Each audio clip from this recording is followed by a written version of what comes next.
오늘 일부 예배 주신 하나님의 말씀은 잠언 4장 1절에서 9절 말씀입니다.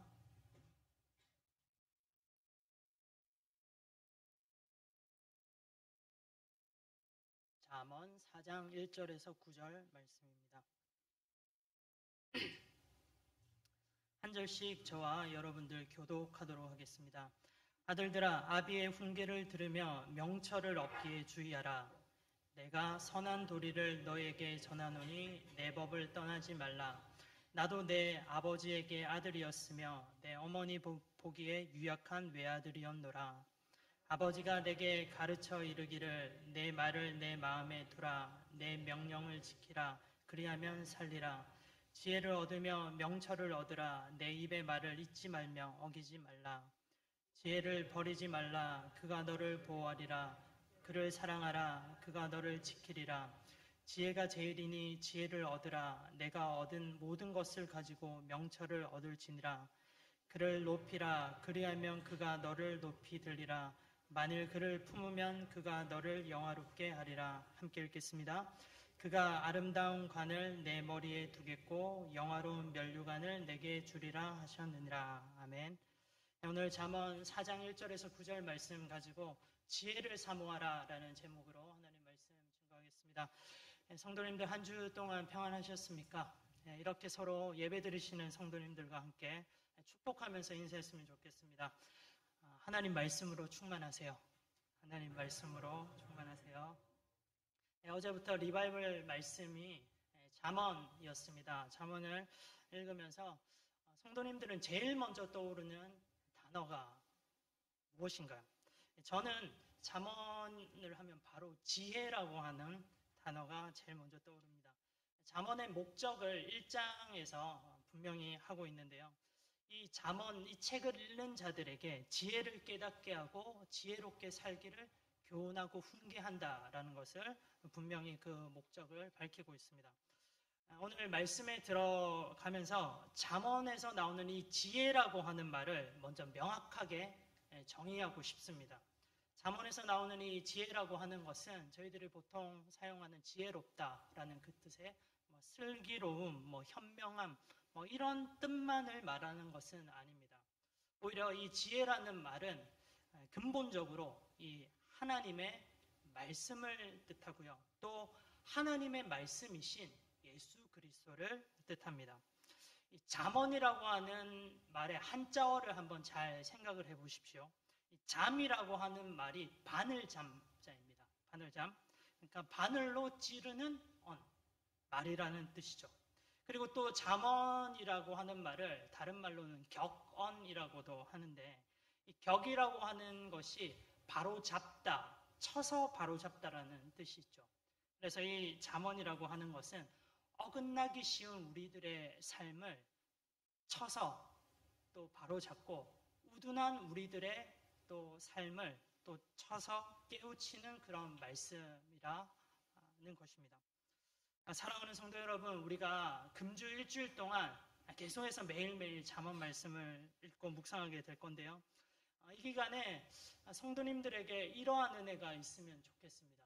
먼저는 잠언 말씀, 혹시 나의 지금 영적인 상황이 우둔하다, 그리고 또 내가 요즘에 영적인 매너리즘에 빠져 있다, 이런 생각을 하시는 성도님들 계시다면 하나님의 말씀이 여러분들의 또 생명, 여러분들의 심령 골수가 쪼개지듯이 여러분들에게 어떨 때는 바늘처럼 비수처럼 꼽히는 그런 말씀이 되면 또 좋겠고요. 또 그리하여서 여러분들의 삶과 영성이 또 바로 쳐져서 깨우쳐지는 은혜가 있으면 좋겠습니다. 그리고 또 다른 성도님들, 요즘에 저는 말씀으로 은혜 받고 충만하고 너무 좋습니다. 이런 성도님들 계실 것입니다. 너무 잘하고 계세요. 이런 성도님들에게는 이 하나님의 말씀인 이 잠언이, 아까 우리가 찬송 200장 불렀잖아요. 정말 달고 오면 그 생명의 말씀이 여러분들에게 더욱더 풍성히 차고 넘쳐지는 그런 은혜가 있기를 간절히 바랍니다. 오늘 본문 4장 1절을 한번 저희들 같이 읽어보면 좋겠습니다. 새 번역으로 읽겠습니다. 같이 읽겠습니다. 아들들아, 너희는 아버지의 훈계를 잘 듣고 명철을 얻도록 귀를 기울여라. 예, 여기에서 훈계라고 하는 말과 명철이라고 하는 말을 잘 보십시오. 훈계를 잘 듣고 명철을 얻도록 귀를 기울여라 하는데, 이 훈계와 명철이라고 하는 것은 지혜를 뜻합니다. 구체적으로 지혜, 하나님의 말씀, 즉 성경을 뜻하는 것입니다. 잠언에서는 하나님의 말씀 성경을 이처럼 훈계, 명철, 지혜 등으로 여러 가지 표현으로 또 나오고 있습니다. 이런 표현들이 하나님의 말씀을 훈계나 명철 등의 말로 단어로 표현하는 것은 시편 119편에서도 우리가 잘 볼 수 있습니다. 시편 119편은 흔히 말씀장이라고도 하죠. 말씀장. 성경에서 가장 긴 장으로도 유명합니다. 총 176절로 되어 있는데요. 거의 모든 절마다 하나님의 말씀을 뜻하는 다음과 같은 단어들이 나오고 있습니다.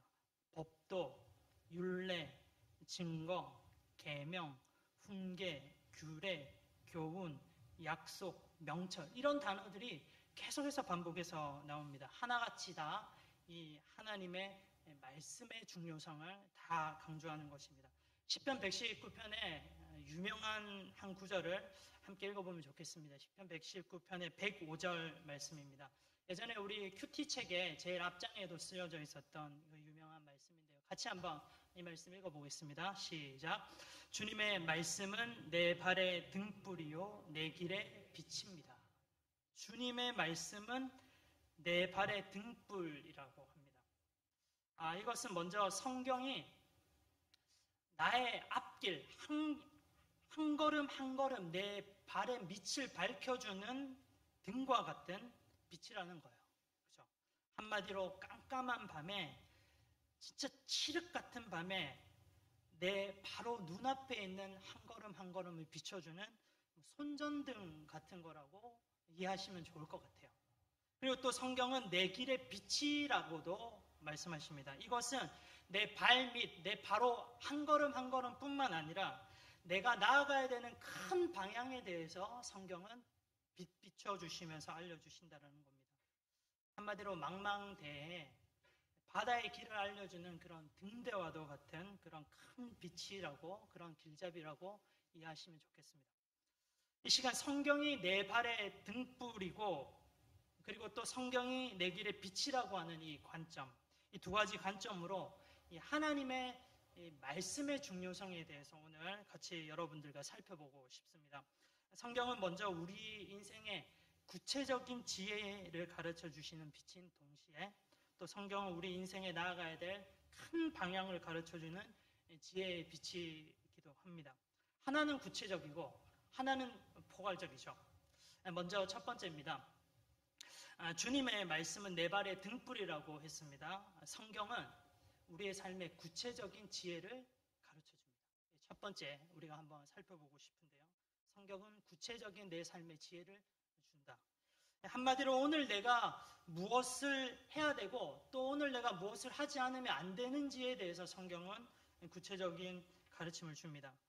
성경에서 우리의 삶에서 이런 바로 적용할 수 있는 지혜가 가장 많이 나오는 성경이 바로 잠언이 아닐까 생각합니다. 이번 주에 잠언의 내용들을 저희들이 읽게 되잖아요. 한번 성도님들 정독하시면서 이 잠언의 말씀들을 내 삶에 한번 적용을 해보시면 좋겠습니다. 구체적으로 적용할 수 있는 말씀들이 너무나도 많이 나올 거예요. 그리고 사실 잠언뿐만 아니라 성경의 66권 모든 성경 구석구석에서 우리들이 삶에서 구체적으로 적용해야 될 그런 말씀들이 얼마나 많이 나오는지 모르겠습니다. 이런 말씀들을 잘 듣고 명심하여서 우리들의 마음에 새기고 이 말씀대로 따라 살아가기를 결단하고 순종하는 자들이 정말로 지혜로운 자들입니다. 성경이 나의 삶의 구체적인 부분을 가르쳐준다라는 이 점을요, 저의 경험을 통해서 잠시 말씀드리고 싶습니다. 제가 2001년도에 일본에 처음으로 와봤습니다. 방문한 적이 있습니다. 그때 잠시 여름에 방문을 했었는데요. 그때 일본에 방문했을 때 코스타 집회에 참여를 했습니다. 오쿠타마에서 열렸던 코스타였는데 그때 제가 은혜를 많이 받았습니다. 이 코스타를 통해서 제가 한 가지 결단한 게 있습니다. 하나님의 말씀을 많이 읽자. 이 부분을 결단했어요. 그리고 이렇게 은혜를 받고 제가 한국으로 다시 돌아갔습니다. 그때 당시가 이제 군대 입대를 기다리고 있었던 때인데요. 그 입대 전까지 몇 달간의 시간이 있었습니다. 그때 제가 코스타 때 받았던 은혜를 기억하면서 가족들에게 이렇게 권면을 했습니다. 저희 우리 가족들 아버지, 어머니, 할머니 우리 가족 예배 드리면 좋겠습니다. 이렇게 권면을 하고 그때부터 아침 예배가 저희 가정에서 드려지기 시작했어요. 그러면서 예배 가운데서 말씀을 읽었는데 그때 읽었던 말씀이 잠언입니다. 매일 하루에 한 장씩 말씀을 읽었습니다. 그때 읽었던 이 잠언 말씀이 저에게는 정말로 달고도 오묘하고 맛이 있었어요.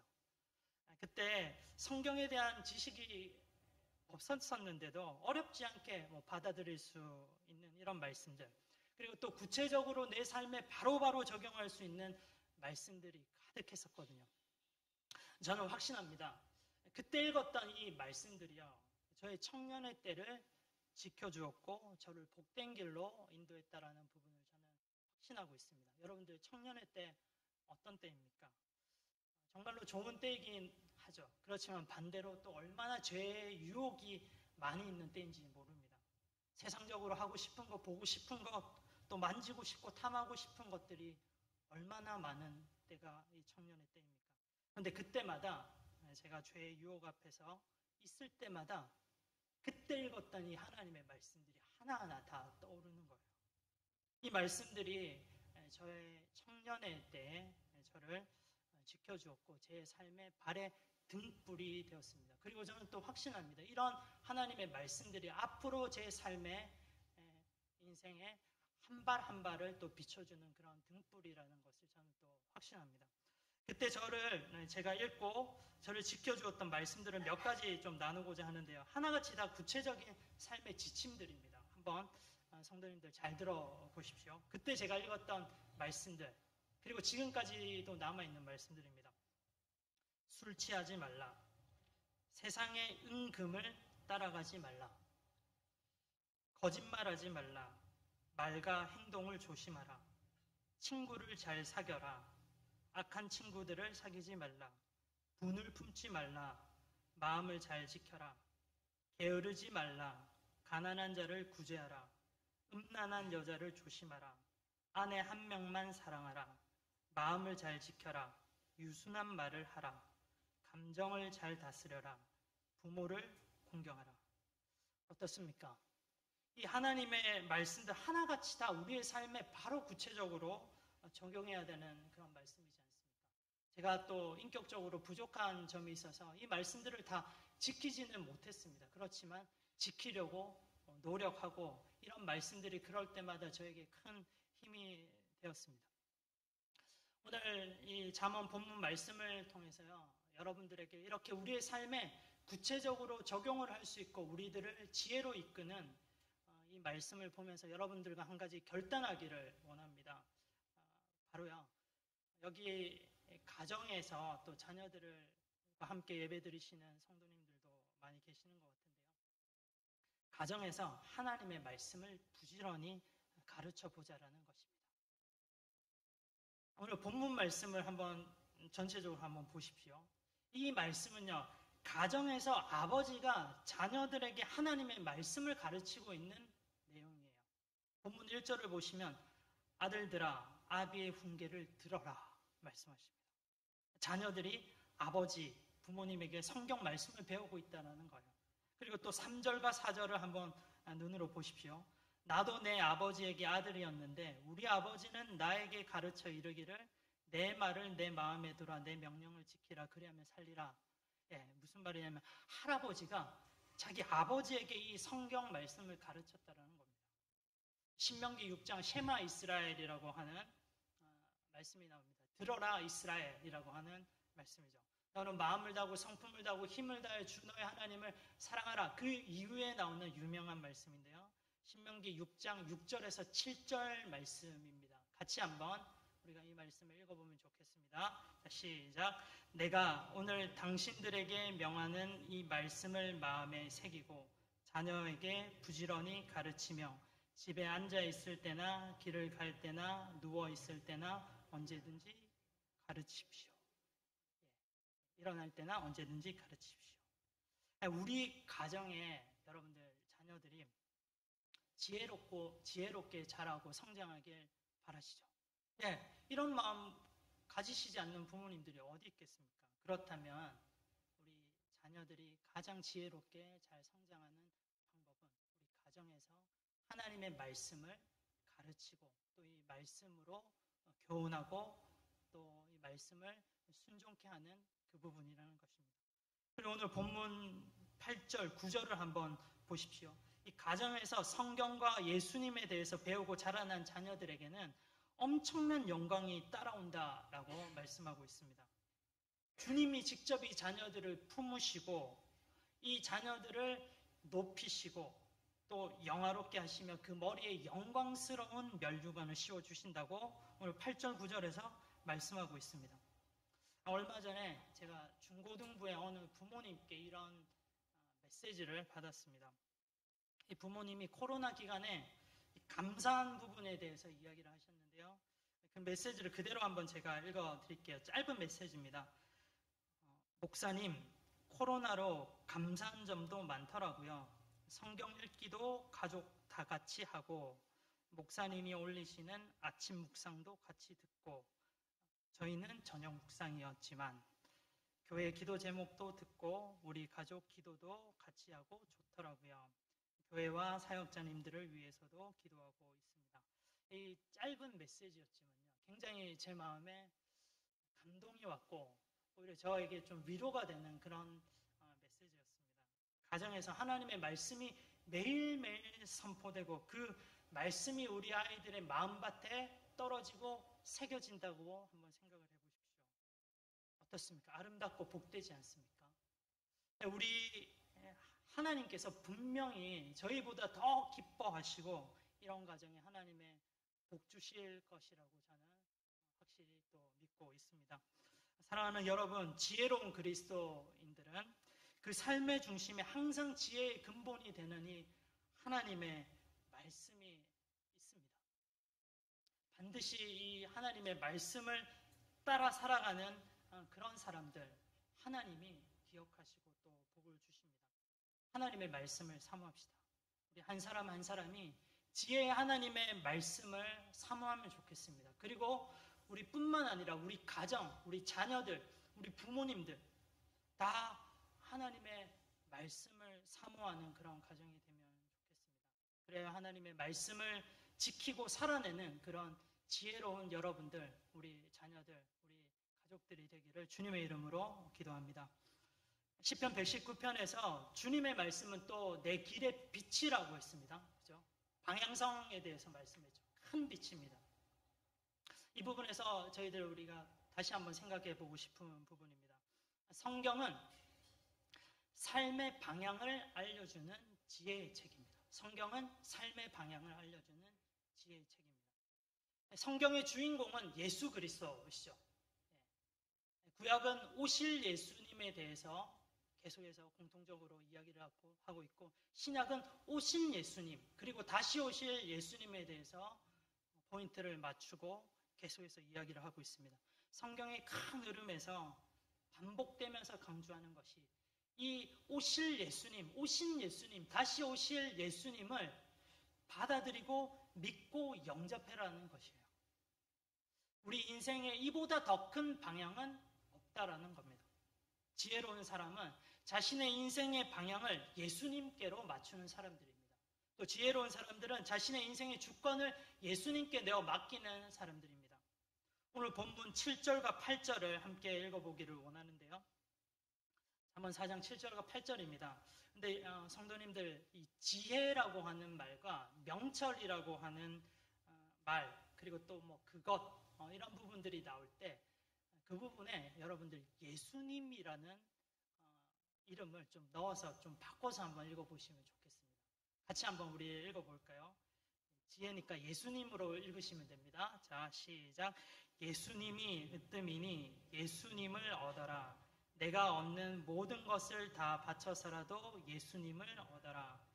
예수님을 소중히 여겨라. 예수님이 너를 높일 것이다.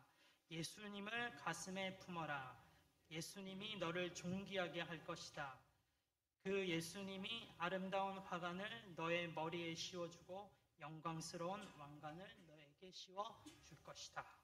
7절에 보시면 내가 얻는 모든 것을 다 바쳐서라도 예수님을 얻어라 말씀하십니다. 지혜로운 사람들은 자신에 있는 모든 것들 다 걸고 모든 것들 다 바치고 올인해서 예수님을 얻는 사람들이 지혜로운 사람입니다. 또 8절에 보면 예수님이 아름다운 화관과 영광의 왕관을 씌워주신다 말씀하십니다. 지혜로운 사람은 예수님을 최고의 영광으로 여기는 사람들입니다. 제가 여기에서 영광이라는 말이 나왔는데요. 이 영광스럽다 이런 표현들을 할 때 이 표현은 그 주어의 정체성과 꼭 관련이 있습니다. 예를 들어서요. 축구 선수에게 가장 영광스러운 것은 무엇일까요? 축구를 잘하는 거예요. 축구 시합할 때 막 해트트릭하고 이렇게 하는 사람, 축구를 잘할 때 그 사람은 가장 영광스러운 겁니다. 그리고 또 교사에게 가장 영광스러운 말은 무엇입니까? 잘 가르친다. 우리 좋은 제자들을 잘 양육한다. 이 부분이 교사의 정체성으로 가장 영광스러운 말입니다.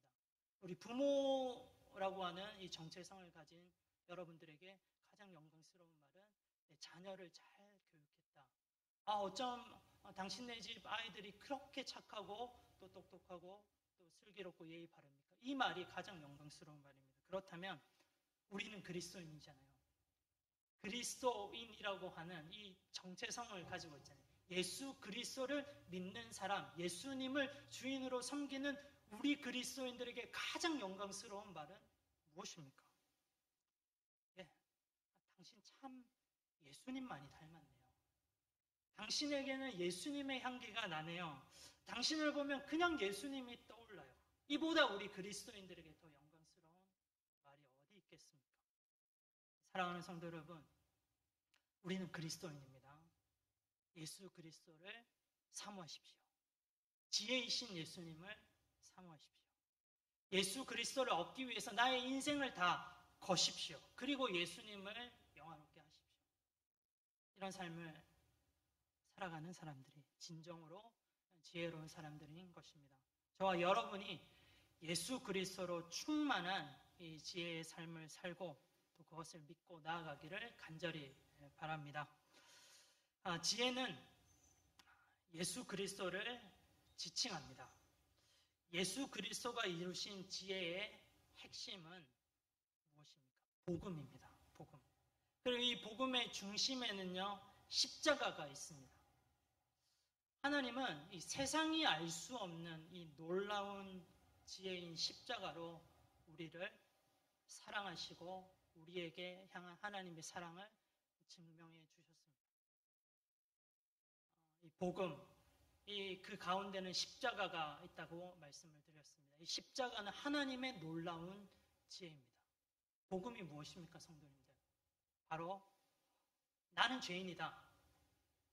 나는 하나님의 말씀을 읽고 또 내가 결단하고 좋은 삶을 살아야지 했지만 그럼에도 그 말씀들을 지키지 못할 때도 있었고 또 하나님 원하시지 않는 삶을 살 때도 있었습니다. 나는 죄인입니다. 죄인이에요. 복음의 시작은 죄로부터 시작됩니다. 죄를 인정하는 것으로부터 시작됩니다. 그런데 나는 죄인인데 그럼에도 하나님께서 나를 사랑해 주셨습니다. 그래서 하나님이 직접 몸소 예수 그리스도로 이 땅에 오셨고 또 이 하나님이신 예수님이 그 어렵고 험난한 그 십자가를 짊어져 주셨습니다. 십자가를 지심으로써 하나님이 우리에 대한 사랑을 확정해 주셨습니다. 그리고 이 예수님께서 하늘로 승천하시고 다시 오실 것입니다. 오실 때 우리를 심판하실 것이다. 그때 심판할 때 우리는 이 예수님을 믿는 자들은 영원한 생명에 거할 것이다. 이 사실을 믿고 소망 가운데 나아가는 이 모든 것들이 다 복음입니다. 복음의 그 핵심은 십자가입니다. 최근에 제가 1, 2주 사이에 가장 순간순간 마음에 염두하고 생각하는 부분이 두 가지가 있습니다. 하나는 우크라이나 전쟁에 관한 것이고요. 또 다른 하나는 지금이 사순절 기간이기 때문에 십자가를 제가 마음에 두고 늘 생각하려고 또 노력하고 있고 의식하고 있습니다. 우크라이나 전쟁의 소식을 들을 때마다 십자가, 하나님의 놀라운 지혜가 이 십자가 사건이 계속해서 오버랩되어서 떠오릅니다. 우리 인류의 역사를 볼 때 지금까지 평화로웠던 적이 언제 있었습니까? 거의 없었어요. 최근 몇십 년 동안 저희들이 평화로운 삶을 살았지만 인류 전체 역사를 크게 볼 때 항상 인류는 전쟁과 분쟁으로 역사를 쓰고 지금까지 이어져 왔습니다. 잠시 잠깐 평화의 시대가 있었지만 그 평화를 유지하는 것이 오히려 분쟁하는 것보다 더 어려운 것 같기도 합니다. 우리 인간은 금세 분쟁의 역사로 되돌아가는 것을 반복해서 지금까지 왔습니다. 2차 세계대전이 발발하기 직전에요. 영국의 이 수상이 네임 체인벌린이라고 하는 수상이 있었습니다. 우리가 잘 알고 있는 처칠 그 수상, 그 전에 있었던 수상입니다. 이 사람이 1938년도에 독일의 미넨에서 히틀러와 평화협정을 맺습니다. 독일은 절대 전쟁을 일으키지 않겠다라고 약속한 그 유명한 미넨 협정입니다. 이 체인벌린 수상이 미넨에서 영국으로 돌아올 때 그는 내가 평화의 약속을 맺었다 자신만만했습니다. 그런데 어떻게 됩니까? 불과 약 1년이 조금 더 지난 시점에서 이 평화협정을 비웃기라도 하듯이 나치의 독일 히틀러는요, 이 협정을 깨트리고 폴란드를 침략하면서 세계 2차 세계대전이 일어나게 되죠. 지금 우리가 여러분들도 뉴스를 통해서 매 순간순간 실시간 소식들을 잘 접할 거라고 생각하는데 지금 우크라이나 전쟁을 통해서 우리는 지금 또 미국이나 또 러시아나 이런 나라들 가운데서 신냉전 시대에 들어가고 있는 것 같습니다. 지난 몇십 년간 평화가 지속되어 왔다 하지만 또 언제 다시 분쟁과 전쟁으로 돌아갈지 모르겠습니다. 왜냐하면 우리 인간은 한 사람 한 사람들에게는 죄성이 있고요. 또 우리 나라에도 죄성이 있고 우리 민족에도 죄의 피가 흐르기 때문입니다. 그런데 우리 인간도 사실은 여러분들 하나님과 전쟁 중이라고 하는 사실 알고 계신지요? 아담과 하와가 하나님께 범죄한 이후로부터 죄인인 인간은 하나님을 두려워하면서 살아왔습니다. 하나님이 내가 어디 있느냐 할 때 우리 죄를 지은 인간은요, 하나님 앞에서 은폐하고 위장하고 후퇴했습니다. 은폐, 위장, 후퇴 다 전쟁과 관련된 이런 용어들이에요. 원래 인간은 하나님과 화평한 존재였으나 죄를 짓고 난 다음부터 우리는 하나님과 이 화평이 깨어지고 전쟁을 하나님과 하고 있습니다. 그런데 죄인인 인간과 하나님 사이에 이 전쟁을 종식시키고 완전한 화평을 안겨준 협정이 있습니다. 이 협정은요, 아까 2차 세계대전 반발하기 직전에 있었던 미넨 협정 같이 그런 불안정한 협정이 아닙니다. 그런 약속이 아닙니다. 이 협정은 절대적인 신뢰할 수 있는 완전한 약속입니다. 바로 복음, 십자가라고 하는 약속입니다. 예수님께서 십자가에서 우리의 죄값을 치르시기 위해서 몸소 희생하시고 하나님과 우리 사이에 그래서 화평을 이루어 주셨습니다. 예수님께서 친히 내가 화목제물이 되시겠다 하시면서 피와 살이 찢기시는 고통을 감수하셨습니다. 그리고 온갖 모욕과 또 수치를 다 겪으시는 그 정신적인 아픔을 겪으셨습니다. 십자가에 돌아가실 때 그 순간만은 하나님 아버지와의 단절도 체험하시기도 하셨습니다. 이 십자가 사건을 통해서 이 복음의 중심인 이 십자가를 통해서요, 우리는 완전히 하나님과 죄인이 우리 사이에 전쟁이 종식되고 다시금 화평이 찾아온 것입니다. 사랑하는 성도 여러분, 지금은 사순절 기간입니다. 십자가를 지신 예수님을 깊이 생각하고 묵상하면 좋겠습니다. 하나님의 지혜인 이 십자가를 통해서 하나님과 우리의 관계가 화평으로 회복된 것에 감사하면 좋겠습니다. 우리 죄인을 사랑하셔서 능히 십자가의 고난을 감당해 주신 그 예수 그리스도께 감사와 찬양과 영광을 매일매일 매 순간순간 돌리시면 좋겠습니다. 그리고 이 사순절 기간에 또한 이렇게 여러분들 좀 기도하시면 좋겠습니다. 전쟁 소식 가운데 정말로 착잡한 마음이지만 믿음으로 소망으로 이렇게 기도하시면 좋겠습니다.